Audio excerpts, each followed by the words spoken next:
Oi, gente, bom dia, tudo bem? Hoje eu tô aqui para tratar de um assunto que eu acho que dá pano para manga.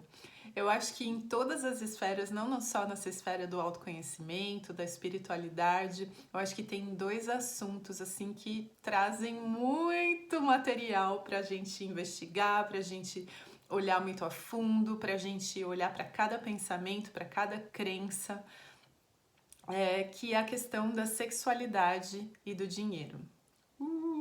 Né? Então eu acho até engraçado, a gente começa a falar alguma coisa com relação a dinheiro, a gente começa já, né? Começa já a querer mudar de assunto. Quando começa a falar de sexualidade, de sexo, né? Me vem o emoji, né, no WhatsApp, aquele macaquinho assim, tipo assim, ai meu Deus, né? Que tema, nossa.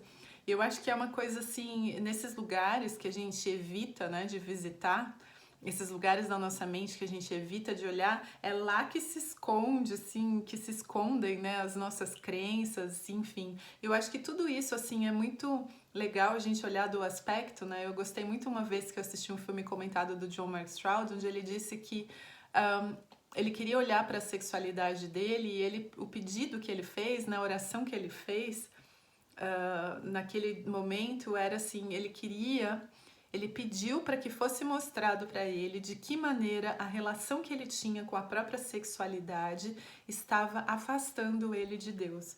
Eu achei muito bonito isso, né? Porque a gente pode olhar para todas as questões dessa maneira, porque no fundo, a gente está buscando isso, né? Uma união, enfim, uma unidade. Nós queremos uma unidade, nós queremos integrar todas as nossas partes, né? Todas as partes do nosso próprio ser e não reprimir, renegar algumas partes de nós mesmos, né? E esse tema tem surgido bastante nos últimos tempos e talvez por conta dessa questão da pandemia mundial e essa questão, né, que a gente está observando que está rolando assim uma crise financeira, tem pessoas que já estão com questões financeiras nesse sentido, né? E aí a gente olha essa questão da prosperidade. Eu queria trazer assim um aspecto para vocês que vem do livro Um Curso de Amor, que aliás, gente, o livro ele já está totalmente traduzido, ele vai ser impresso e vendido pela Amazon. Eu tô super feliz que a gente conseguiu terminar essa revisão. O livro está agora na fase de diagramação e eu tô revisando essa parte da diagramação, porque às vezes vem alguns errinhos, enfim, pelo arquivo ter sido feito no Word, enfim, tem umas coisas que eu vou aprendendo conforme eu vou fazendo, mas eu tô muito feliz de contar para vocês que logo logo vocês vão poder adquirir o livro, enfim, e tem uma nota de tradução no começo. É um livro assim que realmente transformou a minha vida. Vou até mostrar aqui para vocês. Esse aqui é o livrinho básico, né? Mas um curso de amor ele é composto de 3 livros, né? Então, o primeiro livro é o curso, onde vem uma introdução aos temas, ele vai contando um pouquinho os nossos equívocos sobre o que nós acreditamos que seja o amor, né? É muito legal. E no segundo livro ele traz os tratados, ou seja, os tratados são um aprofundamento dentro de vários temas que vêm para nossa, enfim, para essa nossa experiência humana e divina ao mesmo tempo, né? Porque a gente tem essas duas experiências mescladas. E o terceiro livro é o que Jesus chama de diálogos, né? Então, os diálogos é realmente uma conversa mesmo, é quase como se ele tivesse, né, vindo até a sua casa e falado assim: agora a gente vai tomar um chá e eu vou ter uma conversa aqui, assim, ó, de irmão para irmão com você, de coração para coração, pra gente entender, para você finalmente conseguir ser, manifestar, expressar o ser que você verdadeiramente é, né? Então, tem uma introdução a esses diálogos e os diálogos, né? Em si, são uma parte que se chama 40 dias e 40 noites no topo da montanha.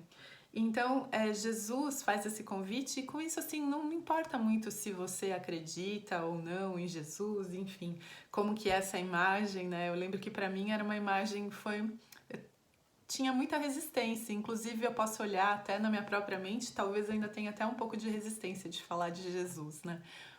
Mas enfim, e aí ele faz esse convite, nós vamos subindo a montanha, ou seja, ele dá essa visão da águia. Um curso em milagres ia chamar isso de subir acima do campo de batalha, porque no campo de batalha, quando a gente está vivendo uma situação, a nossa mente, né? A gente já falou bastante sobre isso, mas a nossa mente se estreita. Então, por exemplo, numa situação que inclusive eu acho que eu queria até falar mais sobre isso, sobre a raiva, quando a gente está com raiva de alguém, a nossa mente se estreita totalmente, né? Então, vamos supor, você tem uma grande amiga, como foi o caso que aconteceu comigo, e naquele momento eu estava sentindo raiva, então a mente perde a perspectiva, a mente se estreita e de repente aquela pessoa é só aquela pessoa que cria problemas, né? E aí eu perco essa visão ampla e esqueço, assim, da amizade, da relação que eu tenho com essa pessoa, dos nossos propósitos em comum e de tudo isso. E aí eu olho para um aspecto muito minúsculo, olho para uma circunstância e aí é quase como que aquela pessoa virou aquilo. A gente já conversou sobre isso, né?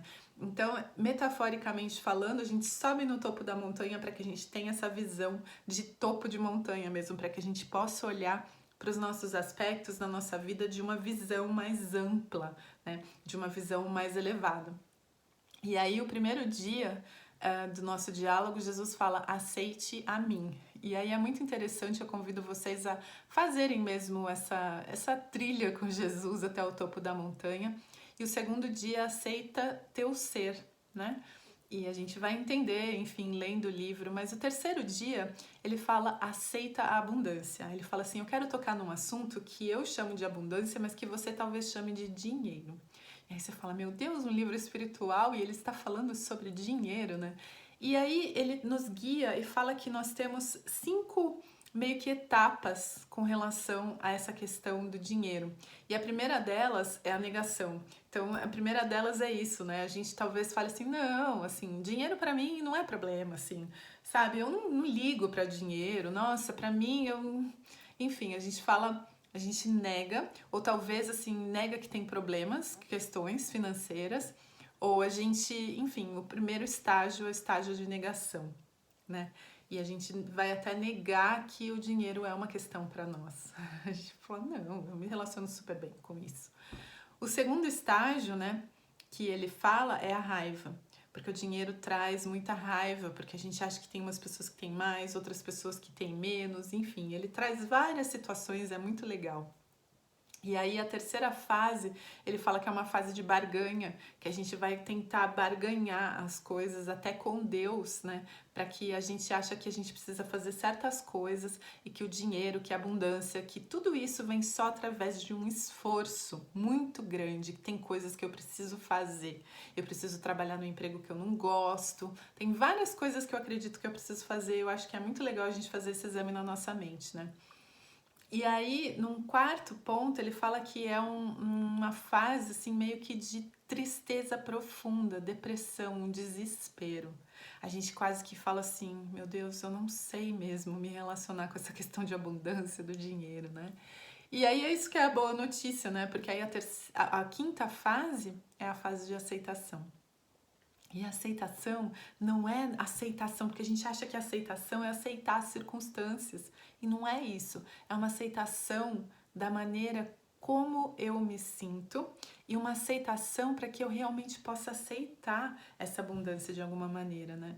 E vieram, assim, várias reflexões, eu tô vendo que eu já falei bastante aqui, mas nesse sentido, assim, porque a gente não sente, a gente sente, na verdade, essa escassez muito forte, porque a gente pensa muito num eu individual. E num sistema de eu individual separado, então tem as coisas que são minhas e tem as coisas que são suas, né? E aí a gente sofre muito com isso, mas a gente não consegue perceber, assim, como a nossa vida é abundante, né? Só o fato de você tá aí, você tá assistindo esse vídeo, significa que um bebê humano não tem condições de sobreviver. Então, mesmo que você tenha, né, de repente você tem uma imagem de que você teve uma infância péssima, que, meu Deus, foi horrível, mas mesmo que tenha sido assim, você dependeu de seres, muitos seres, da bondade e da generosidade de muitos seres para que você chegasse até a idade adulta, né? Seja aos trancos e barrancos, não importa muito como foi. E o fato também de você estar assistindo esse vídeo significa que você tem algum tipo de equipamento, e se você pensar esse equipamento, teve alguém que construiu, teve alguém que fabricou, e você tem um prato de comida, então se você comeu alguma coisa, teve alguém que produziu esse alimento, ou seja, percebe assim, o mundo é abundante, mas a gente está olhando para coisas porque principalmente a gente está buscando a felicidade através de objetos, né? Através de posses e principalmente através de nos compararmos assim com as outras pessoas. Enfim, eu queria trazer esse vídeo mesmo como uma introdução, até como um convite para que vocês talvez compartilhassem aí um pouquinho comigo, contar assim um pouco do que vocês sentem quando a gente toca nesse assunto de dinheiro, abundância, prosperidade, né? A gente pode falar um pouco de manifestação, a gente pode falar um pouco do livro Segredo, por exemplo, mas eu queria introduzir esse tema e até chamar atenção, assim, para que a gente não entre numa história de negação, porque são exatamente os lugares da nossa mente que a gente não quer visitar. É lá que está escondida, entre aspas, né, a luz, mas é a camada de escuridão que a gente coloca sobre a luz da nossa mente. Era isso que eu queria compartilhar hoje com vocês, gente. Super obrigada pela atenção de vocês. Até o próximo vídeo. Namastê!